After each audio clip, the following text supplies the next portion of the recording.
Live from WTVO 17 and your home team, Eyewitness News at 5 starts now. Being here in the community for 24 years, I'm sure it would take a toll on some families trying to find some place for preschool. After being shut down for almost a year, a local preschool says doors will open. The demand is really high and we just don't have enough time to make everything that people want. 815. How these brothers took their differences and created a product people love. And former President Donald Trump makes his first appearance at the Conservative Political Action Conference, what he says about the state of the Republican Party. Good evening, I'm Alexis Carpello. Thanks for joining us tonight. A man is shot at a birthday party on the east side of Rockford Sunday morning. Rockford police responded to a shots fired call at 610 East State Street around 12:45 this morning. Police say a large crowd of people were running away. Multiple shots were fired. An off-duty Illinois State Enforcement security guard was hit in the leg. He took himself to the hospital. His injuries are non-life-threatening. No word on any suspect yet. Authorities tell us the business Rhythm and Flow has had complaints for parties in the past. They were issued a notice to appear for offensive use of property. Over 1,200 cases of COVID are confirmed today. That's the lowest amount of cases recorded in the past 5 days. 22 more people have died from the virus, including one male in his 80s from Winnebago County. Nearly 80,000 doses of the COVID vaccine were given yesterday. The weekly statewide test positivity rate is under 3%. Region 1's positivity rate drops to 2.1%. That's the same for Winnebago County. Boone, Carroll, DeKalb, Joe Davies, Lee, Stevenson, and Whiteside counties all took a dip in their rates. Carroll and Ogle counties both slightly increased theirs. A local preschool looks back on nearly a year of having to keep their doors closed. Michelle Rave caught up with the owner, who reflects on the moment she thought she'd have to shut down for good. I'll tell you, it has been a roller coaster ride for us. Old Stone Preschool in Rockton has been open for over 20 years. Owner Donna Benjamin recalls nearly a year ago when they were forced to close their doors. Thank you, Santa. And they're so close. One day we thought when we had to close, it was that 1st of March, or 13th of March, I think we closed. And then we thought, oh my gosh, what are we going to do? And we made plans after plans after plans, and then the numbers got higher and higher and higher. So we can't do it this way because it's just not safe. Being closed for that long caused a financial toll on the preschool, to the point Benjamin wasn't sure if they'd reopen. I'm sure it's crossed my mind, but I wasn't willing to give it any chance to happen. We've been here for too long. We love our jobs. We love this community. And anyway, we fight to keep it open somehow or another. Annie Stevens says all 3 of her children have attended Old Stone. Well, we'd be very sad because it's our last year before the baby starts into public school. So, I mean, he would be really far behind. It would be very sad, and it'd be hard for us to catch him up to get ready for kindergarten. It was also devastating for the teachers. Do you want water? Is that what you want? You want the water? Yeah. We were all devastated on different levels. The parents for bringing kids and knowing what we can do for the kids, not only just academic, but mainly socialization and just that nurturing piece. And then us as teachers wanting to be doing this job. With registration starting in April, they're holding on to hope of welcoming students back in. But we are looking forward to it because we are opening next fall. So we're excited about that. Reporting in Rockton for your home team, I'm Michelle Rave. 2 brothers with Down syndrome have taken their differences and poured them into the art of crafting. Brothers turned business partners Eli and Malachi started their own small business called Two Fresh Brothers. Within an hour of their launch, their products sold out. Their mom says she supports them every step of the way.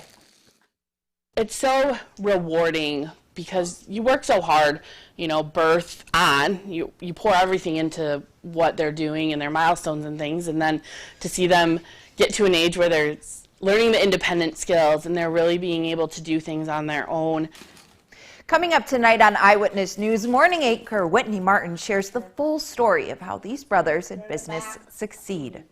Heart disease is the leading cause of death for men and women in the United States. February is known as American Heart Month, and with the month now coming to an end, doctors hope you maintain health heart all year round. An OSF doctor says starting to change bad habits can make a difference. Estimates of 70 to 80% of all cardiovascular disease is preventable with good habits, dietary habits, lifestyle habits ahead of time. So we love to bring awareness to cardiovascular disease at a time when people are not having any issues at all, so that hopefully we can reach folks, get them healthier, so that they never need to see me. Another tip he shares is starting healthy habits young. Former President Trump makes his first major address since leaving office. Coming up, why Trump's popularity could be a blessing or a burden for the Republican Party. We wrap up the end of February as well as meteorological winter on a more mild note. Find out if that will continue into the beginning of March. Coming up here in your most trusted forecast a little later. You're watching Eyewitness News, your home team, with Alexis Carpello, David Greenberg, and Chief Meteorologist Candice King. Former President Donald Trump taking center stage, his first appearance since leaving office almost 40 days ago, pledging before hundreds of loyalists that he is here to stay. Trevor Alt shares more from the conference. Former President Trump receiving a warm welcome Sunday at the Conservative Political Action Conference in Orlando, Florida. We went through a journey like nobody else. There's never been a journey like it. There's never been a journey so successful. We began it together 4 years ago, and it is far from being over. Today's speech marking his first major address since he left office last month. We are gathered this afternoon to talk about the future of our movement, the future of our party, and the future of our beloved country. Throughout the three-day event, speakers have stood behind the former president, including his economic advisor Larry Kudlow, who touted Trump's vaccine response. By using government deregulation and private enterprise, private sector genius, generated the most extraordinary medical scientific event probably in American history, and if not so, it'll be in the top 3. Trump used Sunday's speech to reassert his influence over the GOP. You know, they kept saying, he's going to start a brand new party. We have the Republican Party. It's going to unite and be stronger than ever before. Republican Senator Rob Portman was asked on ABC's This Week if he thinks Trump's dominance is a blessing or a burden for the party. Well, he's very popular among Republicans, and the polling all shows that. I do think that the policies are what's even more popular, and that's why Republicans actually did pretty well in 2020. CPAC, the Conservative Political Action Conference.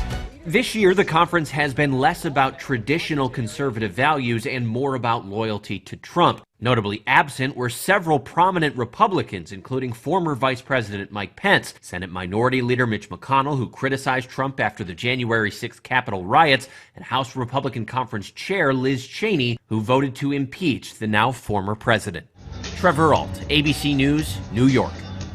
There was a bowling tournament in Loves Park today. It was an unofficial state tournament. David Greenberg has the highlights from a few local teams in participation. Plus, more of a gloomy day today in the state line. Candice King will let you know what your work week is shaping up to feel like next. You're watching Eyewitness News at 5. Now, your first warned weather forecast with Chief Meteorologist Candice King. Well, it looks a little different out there this evening than what we started off our Sunday at. A live look with our Mercell Skytrack camera out of the Rochelle Airport, looking off to the north and to the northwest. We've actually got some clearing, and we're able to see after we spent a good amount of the morning and afternoon in the cloud cover and the fog. That's because a cold front came through earlier today and really kind of dried things out. The downfall to that is our wind picked up, and that wind kind of cooling things off a bit, but at least we'll see that clear sky as we go through the night tonight. Another thing you might have noticed over the last 24 to 36 hours, a lot more bare ground showing. Well, yes, we still have a fair amount of snow on the ground. We've made a really big dent in our snow depth over the last couple of days with those mild temperatures. And there are a couple of ways that we can actually melt away at some of that snow. Of course, the main one coming from the heat from the sun on. The warm temperatures, well, you're going to see that snow melt away. Another less obvious way to melt away the snow, actually from the wind. That strong wind, you get a process known as sublimation. It's the transition of a solid, which is our snow, directly into the gas phase, which is that water vapor. Typically, you see that on really windy days, but you don't notice it as much. And while you can hear the melting snow from the warm temperatures and the sunshine, you might not notice it a lot. Where you really see the difference in the snow going away, kind of something we had last night and through this morning, an environment that has a high dew point air mass. So that dew point temperature is high. You've got more moisture in the atmosphere, which tends to lead to condensation, which is kind of that fog and that drizzle and mist we had. That condensation actually releases latent heat. So a lot of times, especially at night or during the day, when you have more fog around, you notice a lot more of that snow dwindling away. And that's kind of what we had last night. 39 our temperature in Rockford, 36 in Freeport, 37 in Monroe, Belvedere, 36 right now in Rochelle. Winds are sustained coming in from the west and northwest, about 15 to 20 miles per hour, but a gust today have been close to 30. So that's kind of put a little bit of a chill into the air. We'll get rid of that cloud cover here for this evening, which will leave us with a mostly clear sky tonight. No threat for fog, but when you wake up tomorrow morning,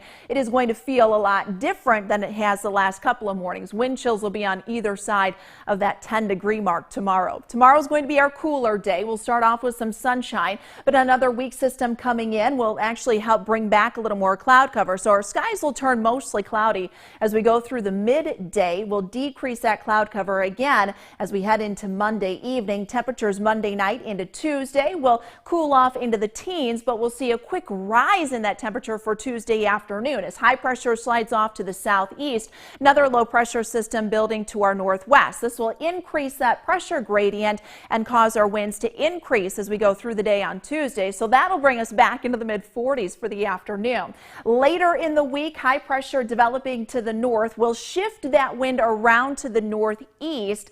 Late Wednesday into Thursday, we could get close to 50 degrees on Wednesday, but that backdoor cold front is actually going to drop that temperature down just a bit for Thursday afternoon. But our overall pattern this week actually expected to stay pretty dry. So little in the way of rain, little in the way of any snowfall, but that'll change a bit as we get into next week. We start to see that pattern change, and that'll lead to a better chance for likely some rain showers as we get a little bit more active. But no active weather for us tonight. It's just the wind. That'll ease a bit. Temperature tonight down to 20. But again, those wind chills tomorrow morning will be close to 10. 35 for tomorrow afternoon, which isn't far off from where we should be for the beginning of March and the beginning of meteorological spring. 46 degrees on Tuesday after starting off in the teens, so quite a feat there. 49 on Wednesday. You see the number drop a little bit once we head into Thursday. Could see a little bit more of a drop, Alexis, into early next week.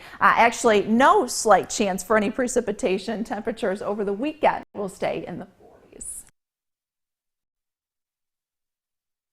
Now, the Napleton Sports Desk with David Greenberg. As the temperatures around here begin to rise, that means one thing and one thing only. It's baseball season. The White Sox kicked off their spring training debut from Arizona against the Milwaukee Brewers. Mike Wright on the mound for the Sox in the top of the first. A couple runners on for the Brewers, and Keston Hiura gets a hold of one and brings everyone home. Brew Crew up 3-0. In the bottom half, Sox have a man aboard, and Adam Engel at the dish. He puts a drive into one out to left center field, and that leaves the yard. It's that thin West Coast air that'll do it. Sox trail 3-2. For the Sox, that's all they'd get, but the Brewers continued to add on. Tyrone Taylor in the top of the fourth drives one in the air to left. That takes a while, but it leaves the yard. The Sox dropped their spring training opener to the Brewers 7-2. The Cubs will make their spring training debut tomorrow against the team they traded Yu Darvish to in the offseason, the San Diego Padres. Kyle Hendricks is on the bump for the Cubs. First pitch tomorrow on Monday at 2:10. Well, unfortunately, the COVID bug has taken another bite out of a highly anticipated game tonight between the Bulls and the Raptors. Unfortunately, we'll have to wait a little bit longer to see Fred VanVleet take on his hometown Bulls. And some more unfortunate news out of Cleveland. The Ice Hogs game that was supposed to be at noon was postponed due to COVID as well. The Ice Hogs will be back in action March 3rd, taking on the Grand Rapids Griffins. Unfortunately for many high school sports, there aren't state tournaments for teams to compete in. One of those is bowling. Today there was an unofficial state tournament at Forest Hills Lanes in Loves Park, with the top 10 teams in the state from last year coming together. A few local schools were in attendance. The Harlem Huskies, who finished second last year, and Oregon, who finished 10th. State champion Lockport was there as well. Here's Joanna Arajau. She knocks down a solid 7 pins for Harlem. Now, Paige Carpenter for the Huskies as well. Pretty hook from the left, and she gets 9, almost the 10 drops. So the Huskies had their friendly mascot in attendance. The tournament is still going on over at Forest Hills. Tune back in tonight, and I'll have the final outcome for you. And it's the first Sunday since Tiger Woods' scary crash earlier this week, and this was a special moment here. A number of golfers wore Tiger's infamous Sunday red look to honor him in his recovery. Guys from Rory McIlroy, Tony Finau, Tommy Fleetwood, and a number of others donned Tiger's special look. Touching moment there. That's it for sports. We'll be right back.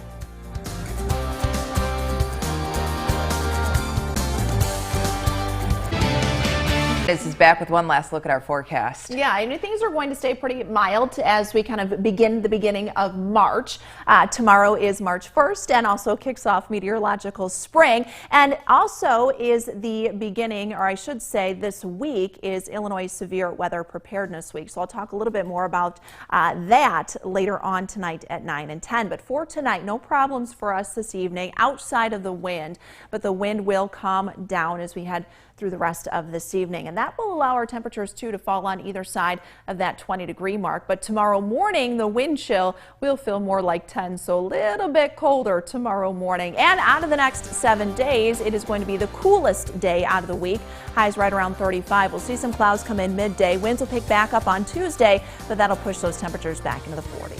Thanks, Candice, and thanks for making us your home team tonight. We'll see you at 10.